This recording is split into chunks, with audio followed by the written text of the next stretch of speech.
Olá, sejam bem-vindos ao canal Estudos da Doutrina Espírita. Aqui você acompanha conosco o estudo da obra O Livro dos Espíritos, na codificação kardeciana. É a decodificação do entendimento do Evangelho de Jesus. Nós já fizemos o estudo das 4 partes desta obra e hoje vamos iniciar o último tópico que refere-se à conclusão que Allan Kardec nos traz para compreendermos a essência, um resumo desta obra. Você pode acessar todos os vídeos desde o início, porque é um curso online gratuito para você, e a qualquer tópico que você deseje estudar, pode acessar um dos vídeos, aqui no blog pessoal do Facebook ou no canal do YouTube com o nome Estudos da Doutrina Espírita. Acompanhe comigo. Então, chegamos à conclusão. Conclusão esta que está dividida em tópicos.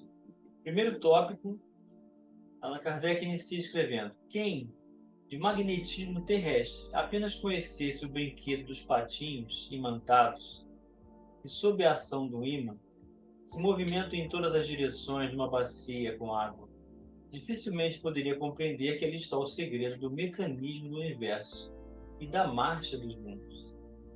Então, logo de cara, ele já traz uma comparação de um brinquedo que se movimenta em função do magnetismo, do ímã, afirmando ser esse o princípio do universo, o princípio da lei de atração, de ação e reação, da lei dos fluidos, de sintonia, que foi tratada nessa obra. O mesmo se dá com quem do Espiritismo apenas conhece o movimento das mesas, em o qual só se vê divertimento. Ele se refere ao nascimento do Espiritismo pelo fenômeno da comunicabilidade das mesas girantes, lá na introdução do Livro dos Espíritos. Então, ver no fenômeno do divertimento um passatempo sem compreender que esse fenômeno, tão simples e vulgar, que a antiguidade e até povos semi-selvagens conheceram, possa ter ligação com as mais graves questões da ordem social. Sim, porque foi através desses fenômenos que Allan Kardec foi chamado a atenção para conhecer a individualidade da imortalidade dos próprios habitantes do mundo espiritual para nos trazer sua mensagem. Efetivamente, para observar superficial, que relação pode ter com a moral e o futuro da humanidade uma mesa que se move? Quem quer, porém, que reflita, se lembrará de que uma simples panela a ferver, cuja tampa se erguia continuamente, fato que também ocorre desde toda a antiguidade, saiu o possante motor com que o homem transpõe o espaço e suprime as distâncias. Então, ele está se referindo a um fenômeno natural que foi observado através do aquecimento do alimento numa panela. O vapor foi observado, o quanto que esse vapor tinha de utilidade para gerar movimento, criando o motor a vapor. Pois bem, sabei que não credes senão no que pertence no mundo material, e dessa mesa que gira e vos faz sorrir desdenhosamente, saiu uma ciência, assim como a solução dos problemas que nenhuma filosofia pudera ainda resolver. Ele se refere à filosofia espiritualista, e o elemento espiritual ao elemento material, e a filosofia humana não apresenta essa união. Apelo para todos os adversários de boa-fé, e os adjuro a que digam se deram ao trabalho de estudar o que criticam. Porque, em boa lógica, a crítica só tem valor quando o crítico é conhecedor daquilo que se fala. Zombar de uma coisa que se não conhece, que se não sondou com o escalpelo do observador consciencioso, não é criticar, é dar prova de leviandade e triste mostra de falta de critério. Certamente que se houvéssemos apresentado esta filosofia como obra de um cérebro humano, menos desdenhoso tratamento encontraria e teria merecido as honras do exame dos que pretendem dirigir a opinião. Vem ela, porém, dois espíritos. Que absurdo! Mal lhe dispensa um simples olhar. Julgam-na pelo título, como o macaco da fábula julgava da noz pela casca. Então, tirar uma conclusão daquilo que não se sabe, criticar o que não se conhece, é uma prova de leviandade, falta de escrúpulo e, portanto, uma defesa sem coerência. Fazei, se quiserdes, abstração da sua origem. Suponde que este livro é obra de um homem, e dizei, do íntimo inconsciência, se depois de o terdes lido seriamente, achais nele matéria para zombaria. Então, o livro dos Espíritos não é obra de um homem, não é obra de Allan Kardec. É a obra dos mensageiros celestes, diversas individualidades que, em concordância, uníssona e homogeneidade de conhecimento, sob a ordem de Jesus, vem nos ensinar o seu evangelho e fazer lembrar sua essência. Através de diversos médiuns em diversos pontos do globo que não se conheciam. Conclusão 2. O Espiritismo é o mais terrível antagonista do materialismo. Não é, pois, de admirar que tem adversários, os materialistas, mas, como o materialismo é uma doutrina cujos adeptos mal ousam confessar que os são, prova de que não se consideram muito fortes e têm a dominá-los a consciência. Eles se acobertam com o manto da razão e da ciência. E coisa estranha, os mais céticos chegam a falar em nome da religião, que não conhecem e não compreendem melhor que ao Espiritismo. Por ponto de mira, tomam o maravilhoso e o sobrenatural, e não admitem. Ora, dizem, pois, que o Espiritismo se funda no maravilhoso. Não pode deixar de ser uma suposição ridícula. Não refletem que, condenando sem restrições o maravilhoso e o sobrenatural, também condenam a religião. Com efeito, a religião se funda na revelação e nos milagres. Ora, o que é revelação senão um conjunto de comunicações extraterrenas? Todos os autores sagrados, desde Moisés, têm falado dessa espécie de comunicações, que são os milagres, senão fatos maravilhosos e sobrenaturais por excelência, visto que no sentido litúrgico constituem derrogações das leis da natureza. Logo, rejeitando o maravilhoso e sobrenatural, eles rejeitam as bases mesmas da religião. Não é deste ponto de vista, porém, que devemos encarar a questão. Então, o materialismo nega o que está fora da matéria, o que não é concebido na ideia da alma como causa, e sim como efeito, não como individualidade, mas como sentimento ou pensamento ou sensação. Então, negam aquilo que não enxergam, não veem, não compreendem, mas admitem um conjunto de valores negando aquilo que eles mesmos não concebem. E falam de religião quando a própria religião é um fundamento a partir do que vem de fora da matéria. E aí eles entram nesse contrassenso. Ao Espiritismo não compete examinar se há ou não milagres. Isto é, se em certos casos houve Deus por bem derrogar as leis eternas que regem o universo. Esse é um raciocínio muito interessante, porque Deus criou leis perfeitas, ele é perfeito. Porque ele ia estabelecer uma ação que fosse contrária aos próprios recursos por ele estabelecidos.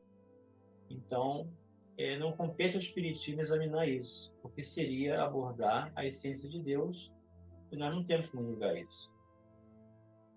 Permite, a este respeito, inteira liberdade de crença. Diz e prova que os fenômenos em que se baseiam os sobrenaturais só têm a aparência. E parecem tais a algumas pessoas apenas porque são insólitos, diferentes dos fatos conhecidos. Não são, contudo, mais sobrenaturais do que todos os fenômenos cuja explicação a ciência hoje dá e que pareceram maravilhosos noutra época. Então, o que a ciência comprova hoje foi chamado de sobrenatural no passado. Todos os fenômenos espíritas, sem exceção, resultam de leis gerais. Sim, porque o Espiritismo se baseia nas leis da natureza.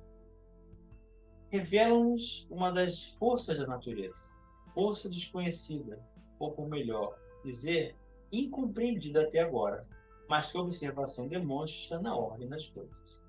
Assim, pois, o Espiritismo se apoia menos no maravilhoso, no sobrenatural, do que a própria religião.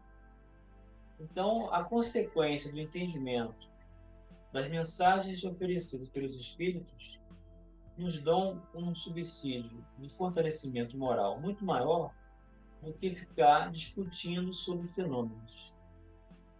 Consequentemente, os que o atacam por esse lado mostram que o não conhecem. E ainda quando fossem os maiores sábios, lhe diríamos: se a vossa ciência, que vos instrui em tantas coisas, não nos ensinou que o domínio da natureza é infinito, sou apenas meios sábios. Então a natureza, ela se apresenta como uma abordagem científica do infinito. Conclusão 3. Dizeis que desejais curar o vosso século de uma mania que ameaça invadir o mundo. Preferirias que o mundo fosse invadido pela incredulidade que procurais propagar? A que se deve atribuir o relaxamento dos laços de família e a maior parte das desordens que minam a sociedade, senão a ausência de toda crença?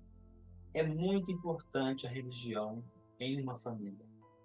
Ela se estrutura a partir de uma célula de renovação da sociedade, que deve começar conosco em casa.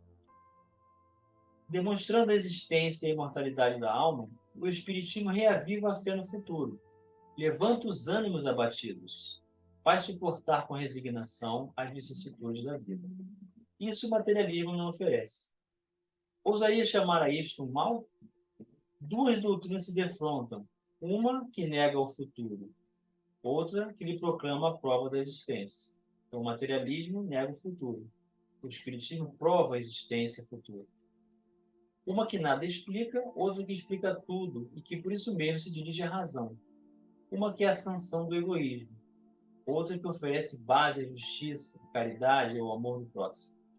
A primeira somente mostra o presente e aniquila toda a esperança. A segunda consola e desvenda o vasto caminho do futuro. Qual a mais preciosa? Algumas pessoas, dentre as mais céticas, se fazem aposta da fraternidade do progresso. Mas a fraternidade pressupõe desinteresse, abnegação e personalidade.